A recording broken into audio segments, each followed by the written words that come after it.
इसके पहले के पार्ट में हम लोगों ने देखा सूफी मत का विकास किस तरह से हुआ। उपमहाद्वीप में चिश्ती सिलसिला चला, जिसमें कई सारे चिश्ती थे, जिसमें से मुख्य रूप से शेख मोइनुद्दीन चिश्ती का नाम आता है, शेख निजामुद्दीन औलिया का भी नाम आता है। और इन लोगों ने किस तरह से कीर्तन किया और जो लोग उनके पास आया करते थे उनकी समस्याओं का किस तरह से समाधान करते थे, और इनका भाषा किस प्रकार का था, इन सबों के बारे में हम लोगों ने देखा। अब आगे है पॉइंट 8, नवीन भक्ति पंथ, उत्तरी भारत में संवाद और असहमति। अनेक संत कवियों ने नवीन सामाजिक परिस्थितियों, विचारों और संस्थाओं के साथ स्पष्ट और सांकेतिक दोनों किस्म के संवाद कायम किए। इस काल के 3 प्रमुख और प्रभावकारी व्यक्तियों पर दृष्टिपात कर हम देखेंगे कि इन संवादों को किस भांति अभिव्यक्ति मिली। 8.1 दैवीय वस्त्र की बुनाई, कबीर। कबीर लगभग 14वीं-15वीं शताब्दी इस पृष्ठभूमि में उभरने वाले संत कवियों में अप्रतिम थे। इतिहासकारों ने उनके जीवन और काल का अध्ययन उनके काव्य और बाद में लिखी गई जीवनियों के आधार पर किया है। यह प्रक्रिया कई वजहों से चुनौतीपूर्ण रही है। कबीर की बानी 3 विशिष्ट किंतु परस्पर व्याप्त परिपाटियों में संकलित है। कबीर बीजक कबीर पंथियों द्वारा वाराणसी तथा उत्तर प्रदेश के अन्य स्थानों पर संरक्षित हैं। कबीर ग्रंथावली का संबंध राजस्थान के दादू पंथियों से है। इसके अतिरिक्त कबीर के कई पद आदि ग्रंथ साहिब में संकलित हैं। लगभग सभी पांडुलिपि संकलन कबीर की मृत्यु के बहुत बाद में किए गए। 19वीं शताब्दी में उनके पद संग्रहों को बंगाल, गुजरात और महाराष्ट्र जैसे क्षेत्रों में मुद्रांकित किया गया। कबीर की रचनाएं अनेक भाषाओं और बोलियों में मिलती हैं। इनमें से कुछ निर्गुण कवियों की खास बोली संत भाषा में है। कुछ रचनाएं जिन्हें उलट बांसी, उल्टी कही उक्तियां के नाम से जाना जाता है, इस प्रकार से लिखी गई कि उनके रोजमर्रा के अर्थ को उलट दिया गया। इन उलट बांसी रचनाओं का तात्पर्य परम सत्य के स्वरूप को समझने की मुश्किल दर्शाता है। केवल ज फुलिया फूलबीन और समंदरी लागी आगी जैसी अभिव्यंजनाएं कबीर की रहस्यवादी अनुभूतियों को दर्शाती है। कबीर बानी की एक और विशेषता यह है कि उन्होंने परम सत्य को वर्णित करने के लिए अनेक परिपाटियों का सहारा लिया। इस्लामी दर्शन की तरह वे इस सत्य को अल्लाह, खुदा, हजरत और पीर कहते हैं। वेदांत दर्शन से प्रभावित वे सत्य को अलख, अदृश्य, निराकार, ब्रह्म और आत्मन कहकर भी संबोधित करते हैं। कबीर कुछ और शब्द पदों का इस्तेमाल करते हैं, जैसे शब्द और शून्य। यह अभिव्यंजनाएं योगी परंपरा से ली गई है। विविध और कभी तो विरोधात्मक विचार इन पदों में व्यंजित होते हैं। कुछ कविताएं इस्लामी दर्शन के एकेश्वरवाद और मूर्ति भंजन का समर्थन करते हुए हिंदू धर्म के बहुदेववाद और मूर्ति पूजा का खंडन करती है। अन्य कविताएं जिक्र और इश्क के सूफी सिद्धांतों का इस्तेमाल नाम सिमरन की हिंदू परंपरा की अभिव्यक्ति करने के लिए करती है। क्या ये सभी कविताएं कबीर द्वारा रची गई? यह कहना मुश्किल है। विद्वान पदों की भाषा शैली और विषय वस्तु के आधार पर यह स्थापित करने की कोशिश करते हैं कि कौन से पद कबीर के हैं। कबीर की समृद्ध परंपरा इस तथ्य की द्योतक है कि कबीर पहले और आज भी उन लोगों के लिए प्रेरणा का स्रोत हैं जो सत्य की खोज में रूढ़िवादी, धार्मिक, सामाजिक संस्थाओं, विचारों और व्यवहारों को प्रश्नवाचक दृष्टि से देखते हैं। कबीर के विचार संभवतः अवध प्रदेश, उत्तर प्रदेश की सूफी और योगी परंपरा के साथ हुए संवाद और विवाद के माध्यम से घनीभूत हुए। कबीर की विरासत पर उन अनेक गुटों ने दावा किया जो उन्हें याद करते थे और आज भी कर रहे हैं। यह तथ्य इस बात से उजागर होता है कि इस विषय पर आज भी विवाद है कि वह जन्म से हिंदू थे अथवा मुसलमान, और यह विवाद अनेक संत जीवनियों में उभर कर आते हैं। जो 17वीं शताब्दी यानी उनकी मृत्यु के 200 वर्ष बाद से लिखी गई। वैष्णव परंपरा की जीवनियों में कबीर, कबीर का अरबी में अर्थ है महान, को जन्म से हिंदू कबीरदास बताया गया है, किंतु उनका पालन गरीब मुसलमान परिवार में हुआ जो जुलाहे थे और कुछ समय पहले ही इस्लाम धर्म के अनुयायी बने थे। इन जीवनियों में यह भी कहा जाता है कि कबीर की भक्ति का मार्ग दिखाने वाले गुरु रामानंद थे, किंतु कबीर के पद, गुरु और सतगुरु संबोधन का इस्तेमाल किसी विशेष व्यक्ति के संदर्भ में नहीं करते।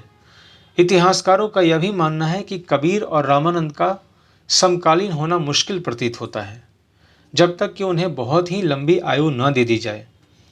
अतः वे परंपराएं जो दोनों को जोड़ती हैं स्वीकार नहीं की जा सकती, किंतु उनसे यह अवश्य पता चलता है कि कबीर की विरासत बाद की पीढ़ी के लिए कितनी महत्वपूर्ण थी। Page number 154 box. 1039 ईस्वी में अबुल हसन अल हुज़विरी, जो अफगानिस्तान के शहर गजनी के निकट हुज़विर के रहने वाले थे, उन्हें तुर्की सेना के एक कैदी के रूप में सिंधु नदी पार करनी पड़ी। वह लाहौर में बस गए और फारसी में उन्होंने एक किताब लिखी, कश्फ उल महजूब।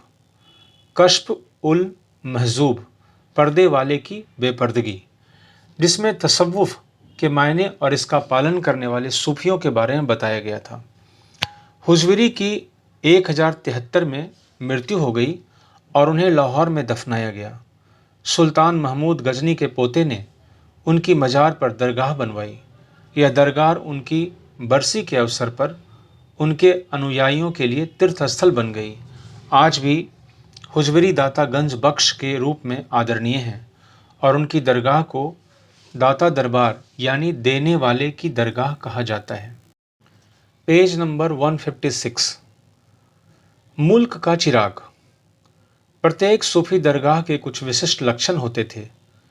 18वीं शताब्दी में दक्कन के दरगाह कुली खान ने शेख नसरुद्दीन चिराग देहली की दरगाह के बारे में मुरक्का देहली, दिल्ली के एल्बम में लिखा कि शेख सिर्फ देहली के ही चिराग नहीं अपितु सारे मुल्क के चिराग हैं। लोगों का हुजूम यहाँ आता है, खासतौर से इतवार के रोज। दिवाली के महीने में दिल्ली की सारी आबादी दरगाह पर उमड़ आती है और हौज के पास तंबू गाड़कर वे कई दिनों तक यहाँ रहते हैं। पुराने रोगों को ठीक करने के लिए वे यहाँ नहाते हैं। हिंदू और मुसलमान एक ही भावना से आते हैं। सुबह से शाम तक लोग आते हैं और पेड़ की छाँव में हंसी खुशी में समय बिताते हैं।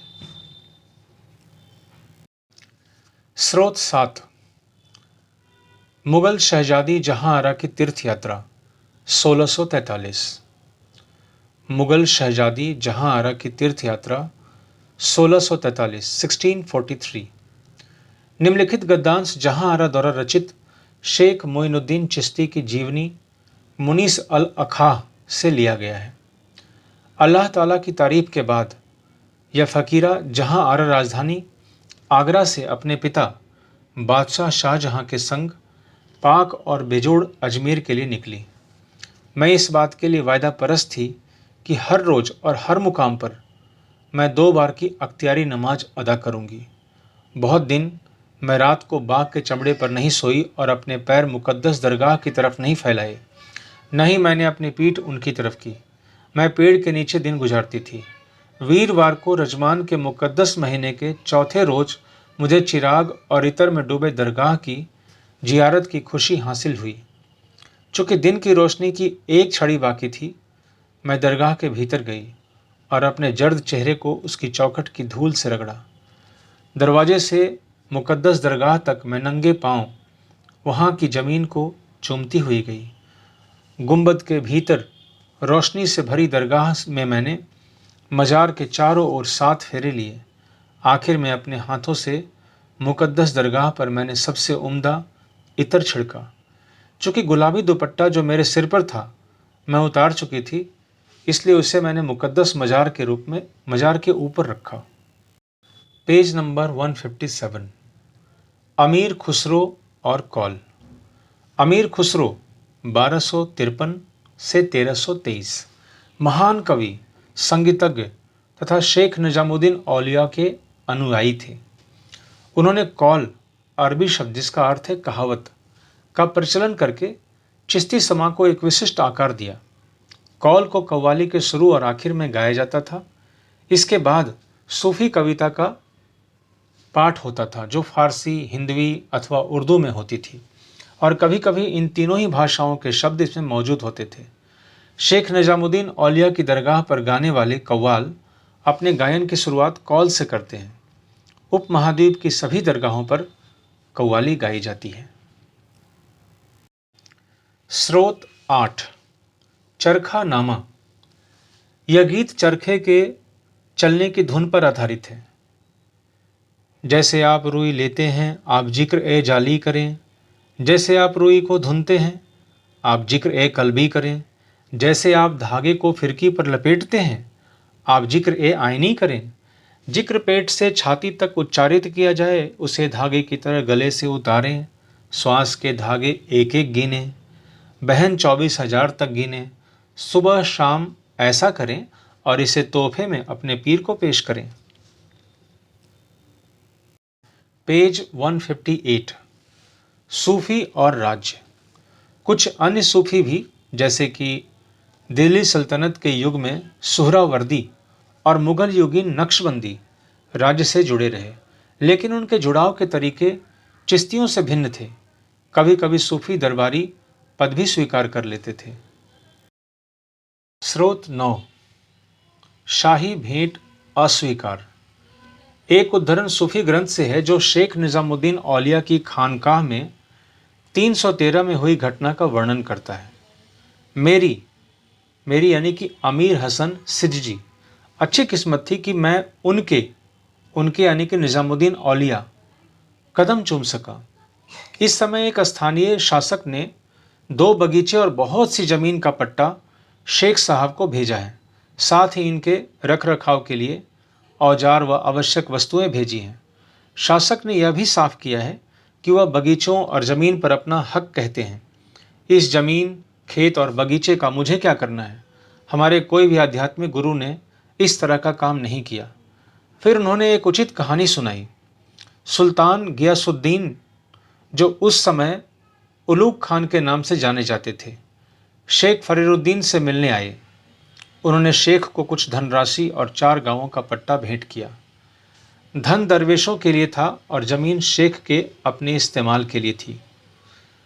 मुस्कुराते हुए शेख अल इस्लाम फरीरुद्दीन ने कहा, मुझे धन दे दो, मैं इसे दरवेशों में बांट दूंगा, पर जहां तक जमीन के एक पट्टे का सवाल है, उसे उन लोगों को दे दो जिन्हें इनकी कामना है।